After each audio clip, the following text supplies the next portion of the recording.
ರಾಹುಲ್ ಗಾಂಧಿ ಮತ್ತೆ ತನ್ನ ಮಾತಿನ ಮೂಲಕ ಸುದ್ದಿಯಲ್ಲಿದ್ದಾರೆ. ಉತ್ತರ ಪ್ರದೇಶದ ರಾಯ್ಬರೇಲಿಯಲ್ಲಿ ನಡೆದ ಕಾರ್ಯಕ್ರಮದಲ್ಲಿ ಅವರು ಪ್ರಧಾನಿಯನ್ನ ಗದ್ದಾರ್ ಅಥವಾ ದೇಶದ್ರೋಹಿ ಎಂದು ಕರೆದಿದ್ದಾರೆ. ಗೃಹ ಸಚಿವ ಅಮಿತ್ ಶಾ ಅವರನ್ನು ಗದ್ದಾರ್ ಎಂದು ಕರೆದಿದ್ದಾರೆ. ಆರ್ಎಸ್ಎಸ್ ಅನ್ನು ಗದ್ದಾರ್ ಎಂದು ಕರೆದಿದ್ದಾರೆ.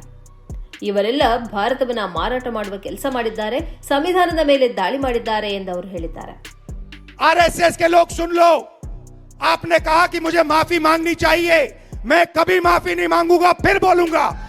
अमित शाह और नरेंद्र मोदी गद्दार हैं क्योंकि उन्होंने कॉन्स्टिट्यूशन पर आक्रमण किया है। सुन लो अच्छी तरह, मैं तुम लोगों से नहीं डरता हूं और हिंदुस्तान की जनता इस बात को समझ गई है और हिंदुस्तान की जनता भी आपसे नहीं डरती है. ಈ ಹೇಳಿಕೆಯ ಬೆನ್ನಿಗೆ ಬಿಜೆಪಿ ಐಟಿ ಸೆಲ್ ರಾಹುಲ್ ವಿರುದ್ಧ ಮುಗಿಬಿದ್ದಿದೆ. ವಿಶೇಷ ಏನಂದ್ರೆ ಎಬಿಪಿ ಹಿಂದಿ ಚಾನೆಲ್ನಲ್ಲಿ ಈ ಕುರಿತಂತೆ ಕುತೂಹಲಕರ ಚರ್ಚೆ ನಡೆದಿದೆ. ಹಿರಿಯ ಆಂಕರ್ ಸಂದೀಪ್ ಚೌಧರಿ ಅವರ ಸೀದಾ ಸವಾಲ್ ಕಾರ್ಯಕ್ರಮದಲ್ಲಿ ಬಿಜೆಪಿ ವಕ್ತಾರ ಭಾಗವಹಿಸಿದ್ದಾರೆ. ಪ್ರೊಫೆಸರ್ ಮಹೇಶ್ ಧರ್ಮ ಅವರು ಈ ಚರ್ಚೆಯಲ್ಲಿ ಬಿಜೆಪಿ ವಕ್ತಾರರಾಗಿ ಭಾಗವಹಿಸುತ್ತಾ ರಾಹುಲ್ ಗಾಂಧಿಯ ಭಾಷೆಗೆ ವಿರೋಧ ವ್ಯಕ್ತಪಡಿಸುತ್ತಾರೆ. ಪ್ರಧಾನಿಯನ್ನ ಗದ್ದಾರ್ ಎಂದು ಹೇಳಿದ್ದಕ್ಕೆ ಕಿಡಿಕಾರ್ತಾರೆ. ಆಗ ಸಂದೀಪ್ ಚೌಧರಿ ಅವರು ಮರು ಪ್ರಶ್ನೆ ಹಾಕ್ತಾರೆ. ನೀವು ರಾಹುಲ್ ಗಾಂಧಿಯನ್ನ ಏನೆಲ್ಲ ಕರೆದಿಲ್ಲ? ಅವರನ್ನ ಪಪ್ಪು ಅಂದಿದ್ದೀರಿ, ದೇಶದ್ರೋಹಿ ಎಂದಿದ್ದೀರಿ, ಸನಾತನ ವಿರೋಧಿ ಅಂದಿದ್ದೀರಿ, ಲಷ್ಕರ್ ಅಂದಿದ್ದೀರಿ, ಅಸಭ್ಯ ವ್ಯಕ್ತಿ ಅಂದಿದ್ದೀರಿ, ಮೆದುಳು ಬೆಳೆಯದ ಬಾಲಕ ಅಂದಿದ್ದೀರಿ, ಅರಾಜಕ ವ್ಯಕ್ತಿ ಅಂದಿದ್ದೀರಿ. ನೀವು ಹೀಗೆಲ್ಲ ಬಳಸಬಹುದಾದ್ರೆ ಅವರೇಕೆ ಹೇಳಬಾರದು ಎಂಬ ಮರು ಪ್ರಶ್ನೆಯನ್ನ ಹಾಕ್ತಾರೆ.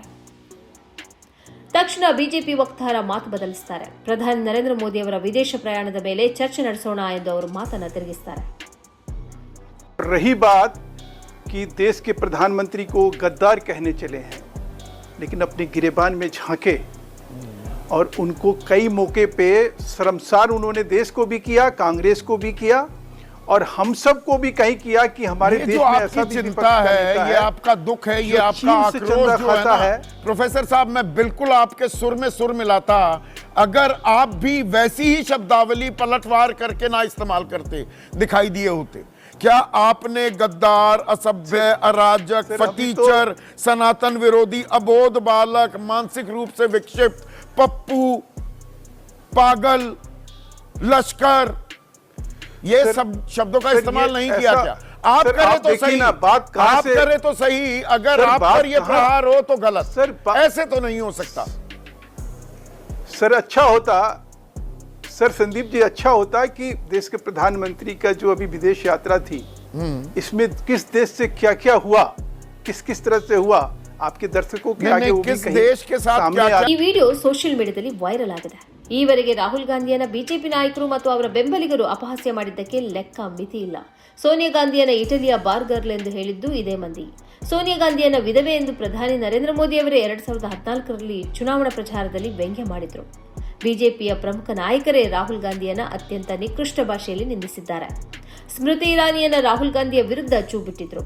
ಆದರೆ ಅಂತ ಮಾತಿಗೆ ಬಿಜೆಪಿ ಹೈಕಮಾಂಡ್ ಆಗಲಿ ಪ್ರಧಾನಿಯಾಗಲಿ ಒಮ್ಮೆಯೂ ವಿರೋಧ ವ್ಯಕ್ತಪಡಿಸಿಲ್ಲ.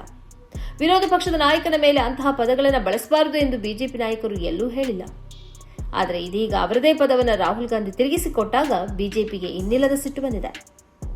ನಿಜ ಏನಂದ್ರೆ ಚಾರಿತ್ರ್ಯ ಹನನ ಮಾಡುವುದೇ ಬಿಜೆಪಿಯ ಕೆಲವು ನಾಯಕರ ಅಭ್ಯಾಸವಾಗ್ಬಿಟ್ಟಿದೆ. ವ್ಯಕ್ತಿಯ ಮೇಲೆ ಇಲ್ಲ ಸಲ್ಲದ ಆರೋಪ ಹೊರಿಸಿ ಚಾರಿತ್ರ್ಯಕ್ಕೆ ಧಕ್ಕೆ ಬರುವಂತೆ ಮಾಡಿ ಕೆಟ್ಟವರಾಗಿ ಬಿಂಬಿಸುವುದು ಹವ್ಯಾಸವಾಗ್ಬಿಟ್ಟಿದೆ. ಇದೀಗ ರಾಜಕೀಯದಲ್ಲಿ ಆರೋಪ ಪ್ರತ್ಯಾರೋಪಕ್ಕೆ ಮಿತಿಯೇ ಇಲ್ಲದಂತಾಗಿದೆ. ಬಿಜೆಪಿ ಐಟಿ ಸೆಲ್ ಅಂತೂ ಇಂತಹ ಕೆಲಸದಲ್ಲಿ ಮುಂಚೂಣಿಯಲ್ಲಿದೆ.